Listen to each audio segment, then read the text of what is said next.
अरे दीवाना बन के भइली बेगाना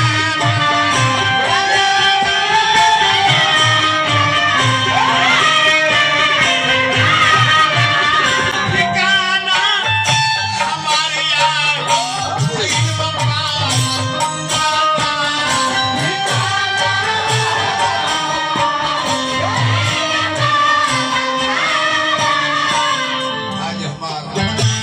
ठिकाना पागल खाना में हो गई बा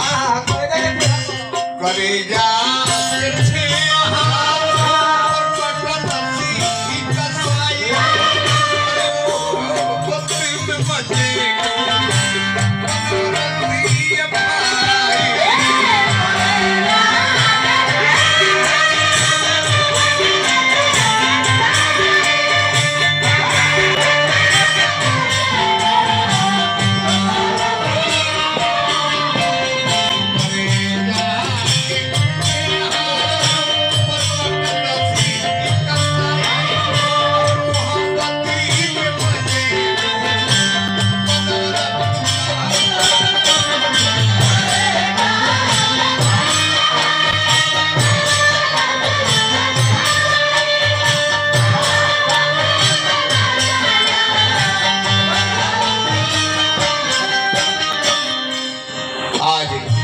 दोनों भाई के प्यार दुलार पाके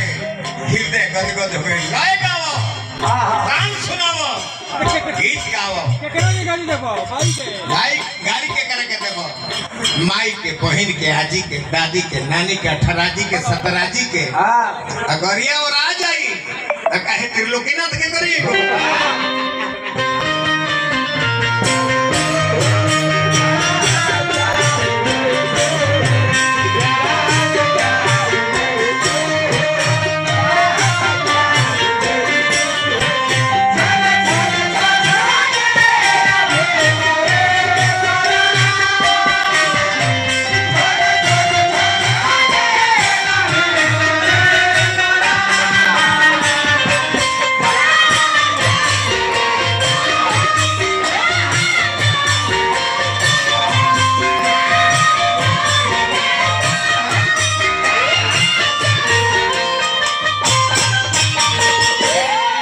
अभिषेक तिवारी जी के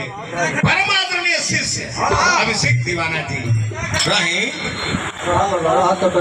हमारे चौहान साहब जो लखनऊ भोजपुरिया समाज के संचालन कैले बने बहुत दिन 40 साल आज रिटायर होके अपने गांव में आई बनी बार बार प्रणाम हार्दिक अभिनंदन शुभकामनाएं काना कैली चौहान साहब खातिर अरे पगली प्यार मुलायम होला प्यार कोनो अखरा ना होला अब प्यार के जोखे खातिर कोनो किलो और बटखरा ना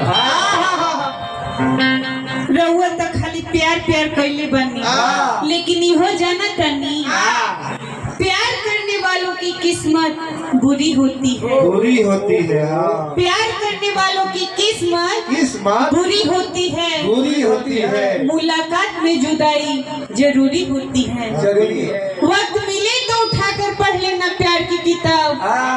क्योंकि हर प्यार करने वालों की कहानी अधूरी होती है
ये बेवफा के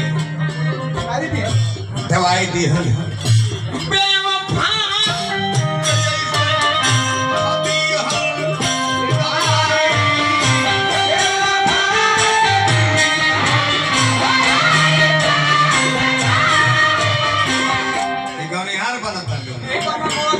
के बना गई 25 साल पहले गावन